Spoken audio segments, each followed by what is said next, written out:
Hi everyone and welcome to our channel, My Dad Says Audio. If you've been here before, welcome back. If you're new here, welcome.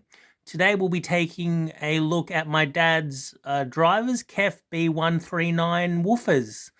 Dad, what can you tell us about the drivers today? Okay, we've got a short little video today on what I'd sort of consider some quite classic English bass drivers, which is the KEF B139. These were designed very early in the piece with KEF. I think KEF started in 1961 with Raymond Cook, who was a BBC engineer, and they first came out with a B139, I believe, in 1962. It was very similar to this. You'll notice that it's what's called either a race track or an oval shape.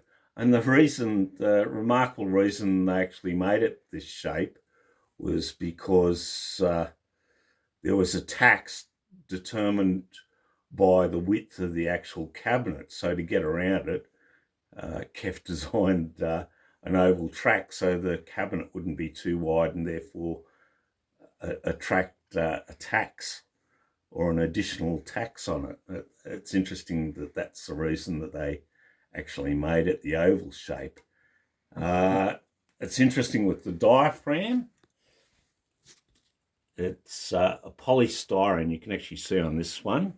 You can see the white there, the polystyrene, and it's stressed with an aluminium skin, both front and on the back there. These are out of my Rogers transmission lines that I'm doing up. If you go and have a look at some of our other videos, it's quite a famous driver. Got a 2-inch voice coil, apparently 100-watt power handling, and a bit of a unique driver. I'm in the throes of doing a crossover for the Rogers loudspeakers, which will be using these as one of the drivers. But it's quite a famous driver. There's so many speakers have been designed using that bass driver. I couldn't even begin to think of them all. Well, I think Wilson used a pair, two per speaker in one of their earlier designs. Yep.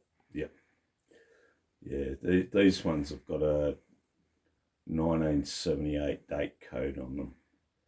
So they're quite nice. I believe Falcon Acoustics, one of our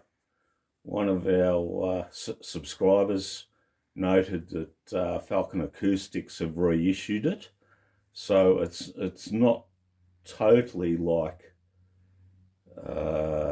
in the past because it's still manufactured. It's very impressive. I've actually heard it, so I can comment that the bass is very impressive. Yeah. And if there's bass on the program material you're feeding it, you'll get some good bass out of it. Yeah. I think it. I mean, quite a few companies have used it in transmission line enclosures. So it's interesting. Is all I'll say. It's a bit of a classic driver as far as that goes, along with say the KEF B110 and T27, KEF T27 tweeter.